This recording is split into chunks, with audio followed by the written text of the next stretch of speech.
Bienvenidos, gracias por preferir informarse con Noticiero Hechos. Soy Jennifer Valle. A continuación, nuestros titulares. De los hechos, las autoridades de gobierno anunciaron oficialmente cuáles serán las medidas extraordinarias en materia de seguridad. Hacer uso de las reservas de la Fuerza Armada, reducir el número de población penitenciaria y declarar estado de emergencia son tres de las medidas emergentes y excepcionales anunciadas por el gobierno para garantizar la seguridad a los salvadoreños. Medidas que serán aplicadas dependiendo de decisiones en las que incluso tendrá un papel protagónico la Asamblea Legislativa. No podemos tomar decisiones que puedan ser revocadas y presentadas a la Sala Constitucional como que no tienen un asidero legal. Necesitamos estas medidas tengan una base firme y una base legal. En este contexto se habla de un aumento en el despliegue de efectivos militares. Ya se han suspendido cursos de adiestramiento para contar con 544 soldados a la orden de la policía, pero también se estarían movilizando algunos reservistas. Estamos nosotros haciendo un trabajo de localización de nuestras reservas activas y pasivas. En caso que recibamos una orden de convocar a estas reservas, pues ya las tenemos totalmente controladas. Las medidas aplicadas en cuanto al sistema penitenciario no son nuevas. Se menciona, por ejemplo, de analizar la libertad condicional para algunos reclusos con delitos menores, así como libertad para los que ya tienen una avanzada edad.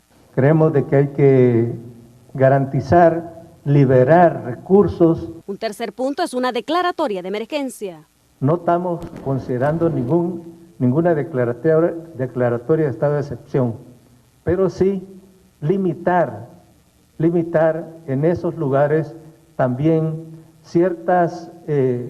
podríamos decir, ciertos derechos. En este sentido, Seren anunció que se ha conformado un equipo liderado por el vicepresidente de la República, que analiza qué medidas puede implementar el Ejecutivo y cuáles deben ser llevadas a la Asamblea Legislativa. Vamos a tener ya los primeros productos terminados que nos van a permitir a partir de la aprobación presidencial poderlos presentar al país. En cuanto al financiamiento para la implementación de las propuestas, se buscará no hacer uso de un presupuesto extraordinario. Ese costo, buscarlo en un reajuste del presupuesto. Segundo, direccionar la contribución especial hacia ella. El mandatario hizo énfasis que las acciones prácticamente se estarían analizando durante el mes, ya que se acerca la temporada vacacional y los esfuerzos estarían enfocados a brindar seguridad en ese periodo. Con imágenes de Israel Cortés, informó Azucena Sandoval. Y entre los primeros en reaccionar a los anuncios hechos en Casa Presidencial está el fiscal general de la República, quien hizo una aparición en una escena de un homicidio. El Estado debe demostrar la fortaleza, el Estado debe demostrar quién es el que manda en este país. Si es el Estado... Estas son las palabras del fiscal general de la República ante el anuncio hecho por la presidencia sobre medidas para enfrentar la ola de violencia que enfrenta El Salvador. El fiscal se alegra que su petición de medidas excepcionales haya sido escuchada por el Ejecutivo. Esto nació a raíz de la masacre allá en Opico, ¿verdad? Que yo creo que fui el primero en mencionar allá en el lugar de la masacre que era necesario tomar medidas fuertes ya y un alto del Estado para poder implementar medidas ya excepcionales. Douglas Meléndez se pronuncia porque el Estado haga valer su autoridad en territorios controlados por las pandillas. Dice, es momento de recuperar ese territorio. Es que necesitamos presencia, necesitamos recobrar, el Estado necesita recobrar aquellos territorios que han sido tomados, ¿verdad? Los territorios que han sido tomados y los que a continuación, ¿verdad?, se puedan proteger, tiene que hacerlo el Estado. El fiscal dice que su institución ya está actuando contra las pandillas. Anunció que se han librado 50 órdenes de capturas contra cabecillas en el oriente del país. Además dice que pronto buscarán que se hagan reformas a la ley contra el terrorismo y otras a fin de tener más herramientas de lucha contra el crimen. Creemos nosotros que la ley especial de actos de terrorismo fue creada con una naturaleza extranjera. No nos está sirviendo de mucho en este momento. En esa ley se habla de barcos, de aviones. Los pandilleros no ocupan barcos ni aviones. Vamos a presentar reformas concretas a esa ley. Esta semana de ser posible. Vamos a presentar reformas al Código Penal y también vamos a presentar una reforma relacionada con la ley de armas. El fiscal dice que es momento de actuar. Recrimina que se pase demasiado tiempo en análisis, mientras en las calles, señala, la gente sigue muriendo. Este es un reporte de Manuel Burgos. Pero nosotros Y los diputados también reaccionaron al anuncio del presidente de sacar a más elementos del ejército a las calles y el despliegue de más agentes policiales para reforzar la seguridad. Aunque reconocen el esfuerzo, lamentan que aún no se tenga claridad de cuáles serían las medidas excepcionales que se deberían tomar para frenar la delincuencia. Aumentar solo tropas, aumentar solo policías, eso es más de lo mismo. Y si es más de lo mismo, puede haber los mismos resultados de los mismos. ¿Se esperaría otro tipo de medidas como cuál? Yo esperaba que la Fuerza Armada, ya el presidente echara mano a la Fuerza Armada en tareas de seguridad pública, tal como se lo concede la Constitución de la República. Ahora, declarar medidas de emergencia también compete a la Asamblea, tienen que venir aquí las soluciones. Pero después de cuál, y no sé cuáles medidas de emergencia quiere el presidente, no sabemos. Por eso le pedimos a él una reunión con la Comisión de Seguridad Pública. Lamentablemente, el gobierno se echó para atrás en este tipo de propuestas. Hubiésemos querido una acción mucho más drástica, mucho más determinante por parte del gobierno, pero bueno, al final y al cabo esperamos, porque se tiene esa oportunidad por parte del gobierno para efectos de reorientar el rumbo del país y por sobre todo darle otra dinámica al tema de la seguridad. El procurador para la defensa de los derechos humanos, David Morales, apoyó las nuevas medidas anunciadas por el presidente de la República para combatir la delincuencia. Resaltó que es necesario que se refuerce la Policía Nacional Civil, así como evitar el atropello a los derechos de las personas. Morales asegura que debe trabajarse en conjunto con otras instituciones para hacer efectiva la labor.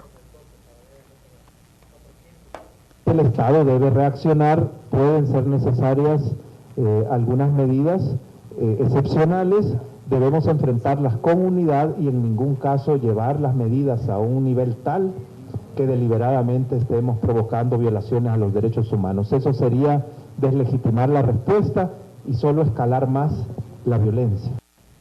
Y el arzobispo de San Salvador considera necesario tomar medidas para controlar la criminalidad y llama a los políticos y gobernantes a unir esfuerzos para combatir el crimen. La violencia es como una gran epidemia que debe atenderse con prontitud. El valor de la vida humana está cada vez más vulnerado, aseguran las autoridades eclesiales. Por eso, ven importante las medidas que tomará el gobierno para reducir la violencia. Pensaría que es más conveniente focalizar las áreas y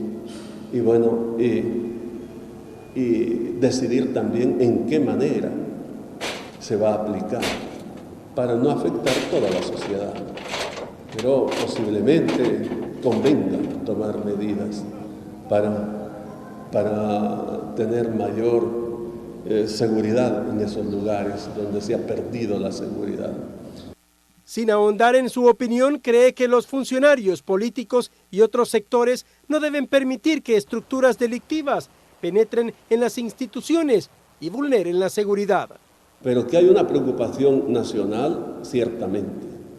El crimen organizado puede avanzar y hacer colapsar a cualquier país. Eso es así. Entonces es necesario tomar medidas. Ojalá no haya todavía una infiltración en las instituciones. Esperamos que las instituciones funcionen, estén sanas y fuertes para cumplir su finalidad. Eso es garantía de un Estado democrático. Reitera la necesidad de depurar las instituciones de los malos elementos y el llamado a los dirigentes políticos de preocuparse por el país, por el bien común y no solo de los intereses partidarios. Con imágenes de Roberto Martínez, un reporte de Luis Alberto López. Y hablando de violencia, esta mañana se registró un nuevo ataque al sector transporte. En la mañana uno cuando sale de la casa uno se encomienda a Dios, pues porque la verdad uno sale de su casa, pero la verdad no sabe si uno va a regresar. Ese es el día a día de los motoristas de las unidades de transporte colectivo. Este sector se ha convertido en el blanco de los delincuentes. A menos de una semana, la Ruta 6 ha sido atacada 2 veces por presuntos pandilleros. Un ataque ocurrió el sábado, 3 pasajeros resultaron lesionados y el otro este lunes, donde falleció Héctor Giovanni Oliva Hernández, de 31 años, un motorista que tenía más de 10 años de servicio. Que acá es lo que es una parada de autobuses y aprovecharon los sujetos acercándosele a lo que es el motorista y le logran asestar lo que son 4 impactos de proyectil 9 milímetros en la cabeza. Asimismo, pues dentro de los disparos, esta persona del sexo femenino lesionada. Era paro, que no querían trabajando la ruta y él se vino ahora. ¿Por necesidad? Sí, él me dijo que tenía que trabajar y que tenía que sacar la costa para que no estuviera guardada. Los primeros informes detallaron que el crimen fue producto del no pago de la extorsión. Pero nunca me dijo que hubiera estado amenazado o algo, simple y sencillamente que no podía pasar por aquí. Compañeros aseguran que es parte del riesgo que corren a diario con tal de mantener a sus familias y pidieron a las autoridades reforzar las estrategias de seguridad. Andamos con temor y la verdad tenemos pánico nosotros, pues porque ya la verdad varias unidades hemos parado, pues ya no queremos salir y ahorita va a haber paro indefinido hasta nuevo aviso, la verdad. Héctor Giovanni Oliva Hernández se suma a los más de 19 empleados de transporte público asesinados en los primeros 3 meses del año y a las más de 200 personas a quienes les fue arrebatada su vida en marzo. Con imágenes de Juan Castellanos, ese es un informe de Marcela Rivera. Y se registró una nueva masacre en el país. Los cadáveres de 4 personas fueron localizados en distintos escenarios en el cantón San Hilario del municipio de Jiquilisco, en el departamento de Usulután. Según las autoridades, las víctimas fueron sacadas la noche del domingo de sus viviendas por sujetos vestidos de negro y posteriormente asesinados con arma de grueso calibre. La policía asegura que las víctimas eran reconocidos pandilleros del lugar. Y 2 jóvenes fueron asesinados en el municipio de Rosario de Mora mientras trabajaban en la construcción de un muro. Los hermanos Juan y Javier Ponce, de 16 y 20 años respectivamente, serán recordados en la calle que conduce al cantón El Carrizal, en el municipio de Rosario de Mora, como jóvenes sanos, colaboradores y estudiosos que perdieron la vida precisamente mientras trabajaban en la construcción de un muro de una vivienda. Sí, es que ellos son vecinos de aquí, estudiaba. El niño estudiaba. ¿Los dos estudiaban? No, el otro no, el otro ahí vive también, un vecino de nosotros. Como ahí pasaban, pues el niño estudiaba, el muchacho. Sí, el estudiante, para mí no. Solo estudiando, y él ni salía a la calle porque él no se veía en la calle. Sí. Tranquilo, totalmente tranquilo, o sea, no son personas que andan en la calle, por arriba para abajo, en su casa y trabajando aquí nomás. De acuerdo con versiones de las autoridades, las víctimas fueron atacadas cuando iban a botar tierra. Fue ahí cuando varios sujetos fuertemente armados los atacaron. Lo que es un doble homicidio, ¿verdad? Se desconocen los móviles. Realmente estaban botando una basura, estaban botando un ripio en el momento en que fueron atacados. Estaban botando una tierra que estaban construyendo ahí. Así es que triste esta situación. Si bien las autoridades no brindaron una versión oficial sobre lo ocurrido, circuló la posibilidad de que uno de los jóvenes fuera hermano de un agente de la policía retirado, versión que no fue confirmada por la Fiscalía. Lamentablemente, la vida de estos 2 jóvenes le fue arrebatada sin razón, por lo que las familias esperan justicia de las autoridades. Con imágenes de Gerson López, este es un reporte de Víctor Mengíbar. Este fin de semana, al menos 25 personas fueron asesinadas a nivel nacional. Durante el sábado, las autoridades registraban al menos 15 homicidios en distintas zonas del país. 7 de las víctimas fueron reportadas en la zona oriental, mientras que el domingo, Nahuilingo, Aguachapán, Rosario de Mora, San Salvador y Tonacatepeque se convirtieron en escenarios de hechos violentos.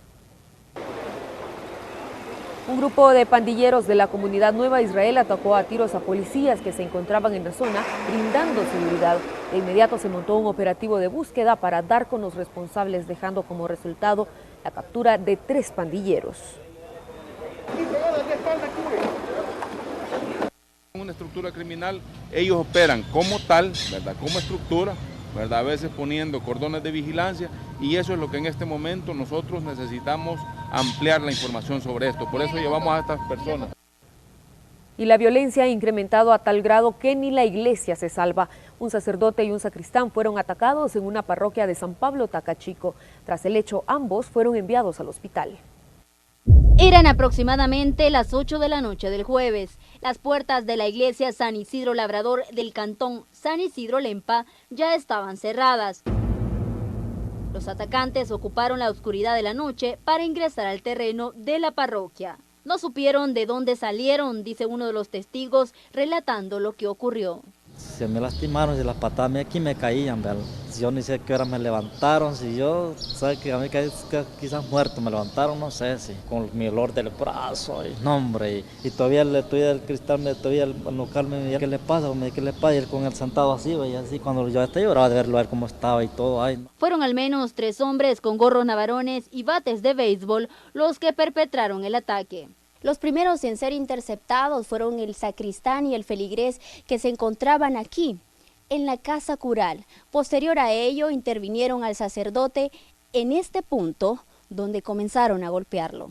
Después de haber inmovilizado al feligrés y al sacristán, identificado como Carlos Cubías, vinieron los gritos del religioso. Ay, ay, ay, ay, ay, ay, Dios. Cuando él decía así fue cuando yo me fui, cuando yo quise él así, quedando así fue cuando ya lo aventó, el que estaba escondido, supuestamente el que le cayó a él. Luego del ataque, ambos fueron auxiliados por elementos de la PNC. Por ahora las autoridades no tienen definido el móvil del hecho, aunque algunos feligreses aseguran que al párroco Maximiliano Alas García le exigieron una cantidad de dinero que se negó a proporcionarla. Probablemente sea un robo. Eso es lo que se maneja, pero no se tiene nada concreto y no podemos asegurar nada en este momento. El ataque ha generado indignación. La violencia ha tocado fondo, dicen algunos religiosos. Esta es la primera vez que un sacerdote es víctima de grupos criminales en el país. Ya intentar contra un sacerdote que es un pastor ¿verdad? Religioso, y yo siento que ya es como que están intentando ya contra la voluntad de Dios. Sí, ya siento yo que la delincuencia, yo siento que ya para que esté abarcando lo que es lo de la iglesia, ya no. Sí, siento que ya no basta, ya. Sí. Por ahora, el sacerdote y el sacristán se recuperan en el Hospital San Rafael. Ambos fueron intervenidos quirúrgicamente tras las lesiones producidas por los golpes, mientras la Iglesia Católica del municipio espera que el arzobispado se pronuncie por el hecho y defina si cerrará la parroquia San Isidro Labrador o moverá al religioso del lugar. Con imágenes de Ever Ábalos, un informe de Raquel Herrera. Y tras las agresiones que recibieron el sacristán y el párroco de la iglesia San Isidro Labrador en la jurisdicción de San Pablo Tacachico, el arzobispo de San Salvador lamentó la situación y espera que esto se investigue y no se repita. Las víctimas ya se recuperan de las lesiones y dicen que desconocen quiénes fueron los atacantes y las motivaciones de las agresiones. De todos modos nos preocupa mucho, como no, esta situación de violencia y que un sacerdote esté en esa situación, pero no vamos a ser irresponsables de culpar a una persona u otra cuando no tenemos ningún conocimiento quién haya sido. Más bien hacemos el llamado a las autoridades para que clarifiquen, que investiguen y pues que se haga justicia para que esto no se repita por el bien de la sociedad. No es que nosotros estemos pidiendo privilegios para nuestros sacerdotes, sino que por el bien de la sociedad. El religioso Orlando Erazo, sacerdote de una parroquia de Cojutepeque, asegura que nadie está exento de la violencia y que se deben unir esfuerzos para erradicarla. Sacerdotes, policías, miembros del ejército, sociedad civil, todos estamos involucrados en esta violencia. La violencia se ha solidarizado entre sí, los malos se han solidarizado. No es posible que los buenos no nos solidaricemos para luchar juntos para que esto disminuya. Cambiamos de tema y sigue generando controversia la reunión que sostuvo el diputado Ernesto Mason junto al alcalde de Ilopango con pandilleros. Nuestro compañero Raúl Hernández nos explica más adelante. Raúl. Buenas tardes. El aviso que pusieron los diputados del partido FMLN en la Fiscalía es para que se inicie un proceso de investigación en contra de Ernesto Mason, diputado del partido Arena, luego de conocer sus reuniones en un video que salió a la luz con miembros de estructuras de pandillas. De acuerdo al FMLN, se pudo haber cometido 2 delitos. El primero, agrupaciones ilícitas, y el segundo, fraude electoral. Este es un diálogo con otra organización, un instituto político, eso es lo que está claro, ¿verdad? Y eso es lo que hay que dilucidar, cuáles son los intereses que ahí estaban marcados y fundamentalmente evitar que la población siga dañando. De ahí a esos diálogos es fácil, bien, no hay que imaginarse mucho, por qué el muertómetro en determinados momentos se eleva y por ratos baja. Sobre estos señalamientos y acusaciones en contra del diputado y también sus declaraciones vertidas en este video, tenemos sus declaraciones, además también del diputado Norman Quijano, quien para ese entonces era candidato a la presidencia de la República. También están en su libertad de hacerlo. No sé por qué delito, porque diputado, no ha habido pero en ningún sus declaraciones, diputado, en su declaración se promete el cierre del penal de máxima seguridad. No, en ninguna manera. Entonces, ¿a qué se refería cuando decía que era a mediano plazo, saca atrás? En ninguna manera se promete nada. Los pandilleros piden dinero a cambio de generar estabilidad en esa conversación, diputado. ¿Se les entregó al final dinero? No hay ninguna petición de dinero. Y un miembro del partido como Neto se involucró en esto. Obviamente fue una decisión que yo no conocí, porque me imagino que ya me lo van a preguntar, que yo no conocí, que yo no supe, y que si hubiera conocido, con toda seguridad yo no hubiera aceptado reunirse con este tipo de personas. Esta es la información que les tenemos a esta hora de la tarde para los amigos televidentes de Noticiero Hechos. Le estaremos ampliando a las 8 de la noche en la emisión estelar. Pasen buenas tardes. Gracias, Raúl. Buenas tardes para ti también. Y a través de un comunicado, el Partido Arena manifestó que siempre ha sostenido una posición en defensa al Estado de Derecho, está en contra de las negociaciones con organizaciones que están al margen de la ley. Además, lamenta que se haya sacado de contexto el contenido del video. Finalmente, el partido reitera la solicitud al fiscal general para que continúe con la investigación sobre la tregua entre pandillas y sus involucrados. El gobierno del presidente Salvador Sánchez Serén, mediante un comunicado, también expresó su preocupación por el hecho confirmado y aceptado por los dirigentes de Arena sobre los vínculos, reuniones, negociaciones y compromisos sostenidos entre delegados de este partido y grupos criminales de pandillas. Aseguró que existe una clara intención de desestabilizar las instituciones más bien del Estado con estos supuestos pactos entre Arena y estructuras del crimen que tanto luto causan a las familias salvadoreñas. La secretaria de Inclusión Social, por ejemplo, dijo no estar sorprendida que el diputado Ernesto Mason esté involucrado con este tema. Camina, solo camina a la par del odio, cuando habla, solo habla con palabras de odio. Entonces, ese tipo de video solo reafirma que es un hombre que está a la par del odio. Entonces, yo creo que los diputados y diputadas deben pedir una investigación sobre ese tema, claro que sí. Las autoridades deberían entonces emprender una investigación. El Poder Judicial sabe o que hacer, debe actuar de oficio, mas sobre todo los diputados y diputadas de la Asamblea Legislativa. Y el fiscal general de la República emitió opinión sobre el encuentro entre el diputado y el alcalde del partido Arena con miembros de pandillas. El fiscal dice que será una investigación, pero advirtió que no se prestará a juegos políticos. Vamos a tener que hacer lo que tengamos que hacer y abrir las investigaciones. La Fiscalía no puede estar, digamos, cerrada a no investigar los hechos, pero tampoco yo quiero dejar claro, la Fiscalía no se va a prestar a temas políticos, de ninguna manera, de la índole que sea. Nosotros no nos vamos a prestar a debates políticos, nosotros nos debemos a la población, al pueblo, no podemos estar enfrascados, no podemos estar como Fiscalía en medio de pleitos políticos. El ministro de Justicia y Seguridad dice estar preocupado porque grupos delictivos se infiltren en instituciones de Estado y estructuras de poder político. Sobre la reunión que tuvieron dirigentes del partido Arena con presuntos pandilleros, revelados a través de un video, el funcionario dice que debe ser investigado. Que estructuras delictivas estén filtrándose en instituciones del Estado es preocupante, dice el ministro de Justicia y Seguridad. Las instituciones de gobierno, sociales, políticas, debemos velar porque no estemos sometidas a la influencia ni a la infiltración de grupos delincuenciales. Creemos que es un reto para toda institución, independientemente de su actividad en el país y sobre todo para las instituciones públicas. Cualquier acuerdo entre maras y dirigentes políticos no es aceptable y debe ser investigado, según el funcionario, al referirse al video aparecido en el que dirigentes del partido Arena presuntamente buscan un acuerdo con pandilleros previo a la recién campaña electoral. Incrementar sus niveles de influencia en las decisiones de instituciones como sociales, políticas, como en este caso, y lo cual es muy preocupante, al extremo pues de que se haya consultado prácticamente a miembros y cabecillas de grupos delictivos que si les parecía determinada persona para el cargo de ministro de Seguridad. Eso es muy grave, muy preocupante, debe investigarse. En varias ocasiones se han denunciado que miembros de pandillas y del crimen organizado han penetrado en las instituciones, como alcaldías, fuerzas de seguridad y sistema judicial, entre otras instituciones.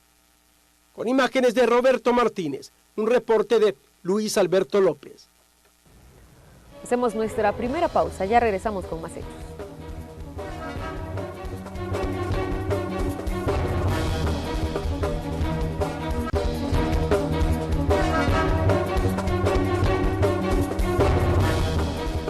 Gracias por continuar con nosotros. La ministra de Salud ha hablado sobre las supuestas amenazas de pandillas en el Hospital Nacional Sacamil.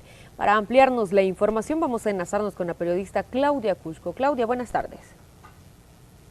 Jennifer, amigos televidentes, saludos a esta hora de la tarde. Hace unos minutos la ministra de Salud, Violeta Mengíbar, ha descartado un supuesto toque de queda en el Hospital Nacional de Sacamil por parte de pandillas, como se ha rumorado en los últimos días. Violeta Mengíbar ha aclarado que no tiene ningún reporte de parte del personal que estas amenazas se estarían registrando en este centro asistencial y con ello se estaría obstaculizando la atención a los pacientes. Escuchemos lo que ha dicho la titular de Salud.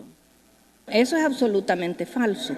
Debo decirle a toda la población salvadoreña y sobre todo usuaria del Hospital de Sacamil que nosotros como ministerio y como hospital no tenemos ninguna restricción de horario, ningún hospital debe de parar por rumores. Estas declaraciones han sido brindadas por la titular de Salud al asistir a un foro que se ha desarrollado en el Hospital Nacional de la Mujer y que tiene que ver con la violencia en contra del género, porque de acuerdo a la titular, la violencia se ha disparado, sobre todo violencia sexual hasta psicológica. Se ha desarrollado el foro denominado El género en la determinación social de la salud, con el propósito que el personal médico esté preparado o mejor preparado para atender este tipo de casos. Escuchemos. En el año 2015, 997 mujeres agredidas por violencia sexual, 703 por violencia física y 579 por violencia psicológica. Ese es algunos de los datos que tenemos, por eso estamos trabajando duro en que estas clínicas especializadas y que en el primer nivel también hemos atendido en el Ministerio de Salud en el 2015 1.200.000 de adolescentes. De acuerdo a las autoridades de salud, el impacto que hace la violencia en todo el territorio está cobrando más víctimas, mujeres con relación a la violencia, esto desde el seno familiar hasta en todos los campos de la sociedad. Ha dicho que a la cabeza va la violencia sexual seguido de maltrato y agresión física. Vamos a llegar hasta acá con esta información. Estaremos brindando más detalles en nuestra próxima edición de Información. Regreso contigo. Buenas tardes. Gracias y buenas tardes para ti también. Pasamos a temas económicos. Luego de varias semanas a la baja, los precios de los combustibles experimentarán considerables alzas. La gasolina especial aumentará entre 7 y 8 centavos el galón. La gasolina regular le costará entre 10 y 11 centavos más y el diésel tendrá un alza de 4 centavos en las 3 zonas del país. Los precios tendrán vigencia entre el 15 y el 28 de marzo. Los impactos del cambio climático generan pérdidas en el sector agrícola. Sin embargo, el precio de los productos de la canasta básica familiar se mantienen estables desde hace varios años. Esto por el apoyo a los productores nacionales, quienes reciben financiamiento y seguro agrícola de instituciones como Alba Alimentos para recuperar la inversión realizada. Partiendo del antecedente del ingreso de Alba Alimentos al mercado, desde el 2013-2012, la estabilidad y el sinónimo de estabilidad de canasta básica y soberanía alimentaria, la estacionalidad de los precios, el abastecimiento, tiene que ver mucho con el tema de que el país produzca su propia semilla. El movimiento juvenil para la democracia verdadera se concentró en la Plaza al Divino Salvador del Mundo para apoyar las propuestas del gobierno en materia de pensiones y salario mínimo. Este movimiento representa a unas 41 organizaciones juveniles de todo el país que propugnan por la defensa de los jóvenes salvadoreños. 250 como salario mínimo para el área rural y $300 para los empleados de empresa privada, ¿verdad? Al sector público ya se le hizo el aumento, entonces nosotros consideramos que sí, más o menos se puede ser sostenible y sustentable para las familias en estos momentos, ¿verdad? Nosotros hacemos un rechazo contundente como Juventudes Organizadas, ya que la ANEC está proponiendo un aumento de 11 centavos de entre 11 y 25 centavos de dólar. Y eso obviamente a veces no puede alcanzar, para uno los 25 solo es el pasaje, o para los 11 centavos en la zona rural solo es para dos tortillas prácticamente. Nosotros rechazamos prácticamente la propuesta que hace la ANEP. La Comisión de Hacienda de la Asamblea Legislativa se reunió este día y recibió a representantes de FUSADES, asafondos y organizaciones de pensionados. El objetivo es escuchar su postura sobre la reforma al sistema de pensiones que ha propuesto el gobierno, donde se pretende implementar un sistema mixto. De acuerdo a las organizaciones, la propuesta del gobierno no es viable y se podría poner en riesgo los ahorros de miles de trabajadores. Por lo tanto, esperan que esta propuesta no avance en Asamblea. Ahora nos enlazamos con el periodista Néstor Hernández, quien tiene información sobre el proceso por el cual el Instituto de Acceso a la Información Pública sancionó al Ministerio de Economía por destruir archivos públicos. Adelante, Néstor. Buenas tardes. Gracias, Jennifer. Buenas tardes. Comentarte que este día representantes jurídicos del Ministerio de Economía se presentaron al Instituto de Acceso de Información Pública para pedir una aclaración por el contenido de una resolución relacionada con la destrucción de algunos documentos por parte de Manuel Alfredo Ramírez, empleado del MINEC, quien era archivista de esta institución y a quien se le multó por 35 salarios mínimos por este motivo. Escuchemos más detalles a continuación. Funcionarios del MINEC hemos sido señalados, a pesar de que no fuimos notificados desde el inicio, ni tuvimos ninguna participación institucional en el proceso que se llevó a cabo, violentando así el derecho de defensa y presunción de inocencia de nosotros. La documentación destruida consiste en libros de bitácoras de control escritas a mano y en los que únicamente se anotaban los ingresos y egresos de decretos y acuerdos, y por lo tanto en ningún momento pueden ser considerados como documento de valor histórico. Por su parte, el coordinador jurídico del Instituto de Acceso de Información Pública contradice la postura del MINEC, asegurando que no se respetó el proceso para hacer la destrucción de los archivos. Además, pide a la Fiscalía General de la República que investigue y adjudique responsabilidades. Mucho se ha hablado de que la información no contenía valor histórico. Sin embargo, la Ley de Acceso a la Información Pública no hace distinción si se trata de información con valor histórico o no. Simplemente la infracción se comete cuando un servidor público en el ejercicio de su cargo destruye la información sin realizar el debido proceso, situación que ocurrió en el presente caso. El MINEC también se desliga de los señalamientos en contra de algunos funcionarios de esta institución, como el ministro Tarsis Salomón López, de quien se asegura ya tenía conocimiento de la destrucción de estos archivos. Por esto piden una aclaración y que sea divulgada ante los medios de comunicación. Esta es la información que les tengo, Jennifer. Vamos a ampliar en la siguiente emisión de Noticiero Hecho. Regreso contigo hasta el estudio. Gracias, Néstor. Buenas tardes. Un fuerte incendio se registró en el mercado de San Miguel. Nuestro canal aliado TVO con la información. Gracias a ustedes por habernos acompañado. Buenas tardes. Bendiciones.